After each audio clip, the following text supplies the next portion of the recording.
Nothing I say today that is negative is directed at Igor Shesterkin.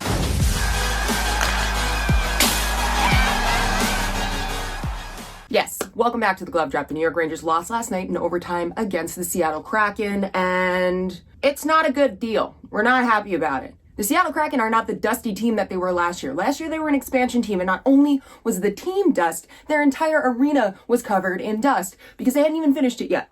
But not only did they finish the arena, they finished figuring out how to make a winning team, and they've managed to really pull some stuff together this season. So far, they're in third place in the Pacific Division, and that is without their starting goaltender. Philip Grubauer, I don't know why I love him, but he's hurt.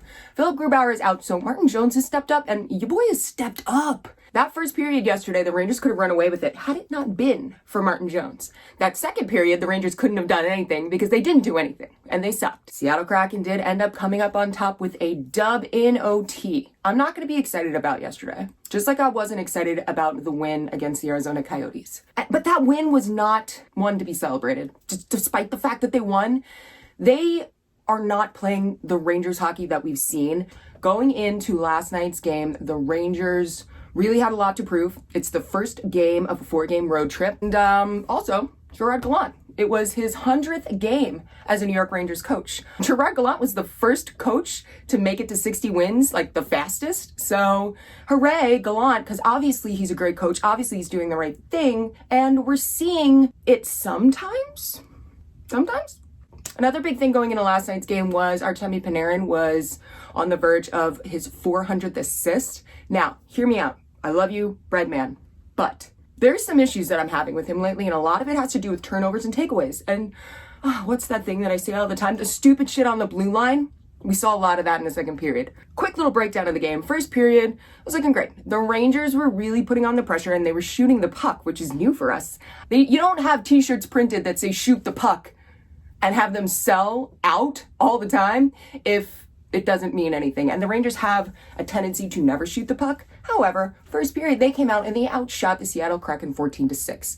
The Kraken did score first. It pains me to say this, but McCann has Shesty in his back pocket. McCann ends up getting the first goal, putting the Seattle Kraken ahead. It was a nice tip-in goal off of a shot by Will Borgen, and that makes it 5 goals in the last 6 games for McCann against Shesterkin's. I don't think there's many people who have that number, so he's definitely in Shesterkin's head and obviously in the back of his net because he scored. The New York Rangers did manage to come back and on the power play tie it up. Mika Zibanejad had a really great quick shot in, and it was like a nice setup play. Where did it all start though? Where is it going to start? It's going to start with Adam Fox.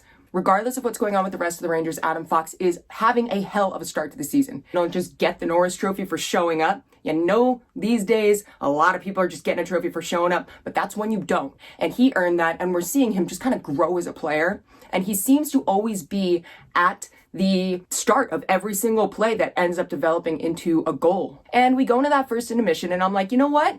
The Rangers are looking pretty decent. I'm not in love with everything that's going on.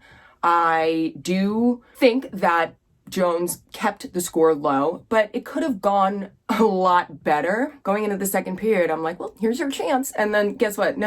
Here's our chance to blow it, and then they blow it.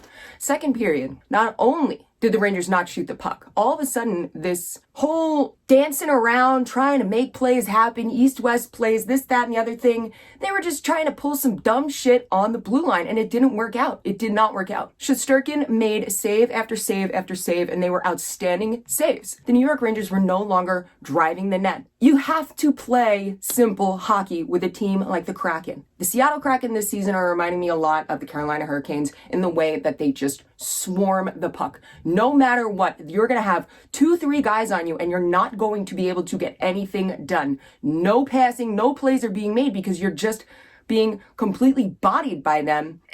You have no chance. The only opportunity against a team like this is to drive the net. Here's where I'm going to start talking trash.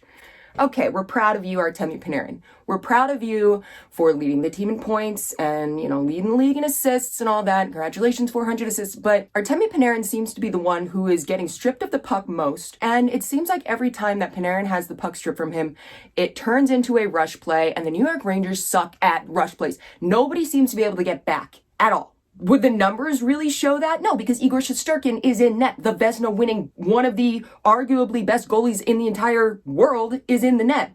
It's embarrassing how completely confused everybody seems and how the entire team just falls apart whenever there's a rush play. And that's something that really needs to be focused on. You can't just continuously turn the puck over in the neutral zone, or even worse, on your own blue line, and expect Shesterkin to be there and save it every single damn time. So Artemi Panarin, great player, but he needs to stop dancing around if he expects to have his numbers of how great he is not be completely overshadowed by the amount of time he gets completely rinsed. Fortunately, in the third period, the New York Rangers seemed to cut the shit a little bit. They stopped going east-west and they started driving the puck again. However, how do you just stop playing like I don't understand. How do you play so well in the first and then just stop and then be like JK LOL and then do it again in the third? What is it about this team that cannot play a full 60 minutes? And it's not even a matter of getting tired. It's just a complete change in the type of play.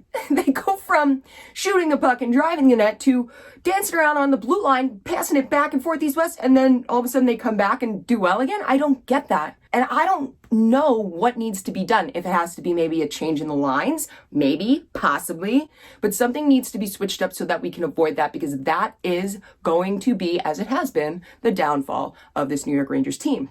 I said it. With that being said, third period comes, the Rangers are back playing that solid hockey, but once again, another turnover, and the Kraken managed to get one past them again. Now, Vinny Trocheck, love him. Love him. He's been a great addition. I love what he's doing for the team. I want to be excited that he scored to tie the game up, but in my head, I'm like, we're only scoring on the power play, and that's it. The New York Rangers, yeah, they tie the game up, but it was a second power play goal. If this team can't manage to score 5-on-5, and yeah, throwback to last year during the playoffs, we saw a little bit of that against Tampa. If the New York Rangers can't manage to score full strength, then we are a wild card team at best, a wild card hopeful at best, but yay, overtime. So they do get a point after that. Thank you, Vinny Trocheck, for that one. Appreciate you.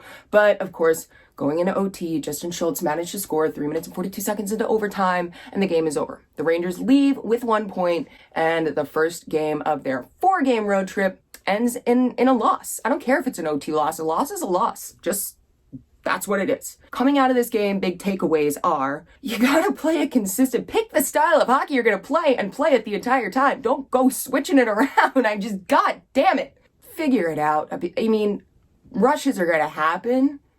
You can't just prepare to avoid them. If that's all you're prepping to do is like, let me just avoid that and try and make it impossible, because that's not going to work. You need to prepare for these rushes to happen, and there needs to be some kind of communication and some kind of plan for when this does happen, so you're not seeing the entire blue line fall apart and leaving Shesty in the trenches taking grenades. He's only human. Is he I mean, he's a way better human than a lot of people, but yeah, he's only human. Thirdly, damn it, you can't just score on the power play, because you're going to come across teams that aren't going to put you on the power play. So what happens then? What happens if you're playing against a team and they just, keep it clean? Then what? You're not going to score? There's just going to be no goals scored? Can't rely on only special teams to score. Are they very, very important? Yes. But it's just a single part. It cannot be the whole thing. So that's that. The New York Rangers take the L. They do get the 1 point. They have got a lot of things to focus on for the next couple of days before they take on the San Jose Sharks on Saturday, who aren't doing great aside from Carlson. Carlson is playing like a champion. Ever since I made fun of him, he's been playing really well. So maybe I should call Erik Karlsson, you're a great player. I'm really excited for you. Maybe that'll switch it. Probably not, though. But we will see how that game goes. Until then, thank you guys for coming through. I'm sorry it's been a while. I broke my laptop and then my phone wasn't working because, technology. But we're back, we're here, and hopefully there won't be any more technical difficulties with my equipment or with the Rangers' ability to play hockey. We'll see you guys on the next one. If you have not already, make sure you hit like, make sure you hit subscribe, share this with your hockey friends. I'm trying to build this bad boy up. I want to get to 5,000, man. We're already at like 3K something. Shouldn't be that many. I mean, if anything, I'm sure people want to come here, sharing the misery with me. Let me know in the comments what you think about last night's game. Let me know what you think about any of the points that I made, if you agree, if you would disagree. And also, if you want any more of the Glove Drop, check me out on Instagram, TikTok, and Twitter at the Glove Drop. Twitter, still banned. So you can follow that one at Trocheck Fits. I'll put that right here. Yeah, these bunch of haters. Elon, fix it. That's your job now. Elon Musk. Everybody tweet at him. Bring back the glove drop Twitter. It was great. So I will see you guys on the next one. And until then, I'm going to go and see if I can like infiltrate some Rangers practice. Yo, buddy, do this instead. Or we'll see how it goes. All right, Kate, thanks. Bye. Love you. Mwah.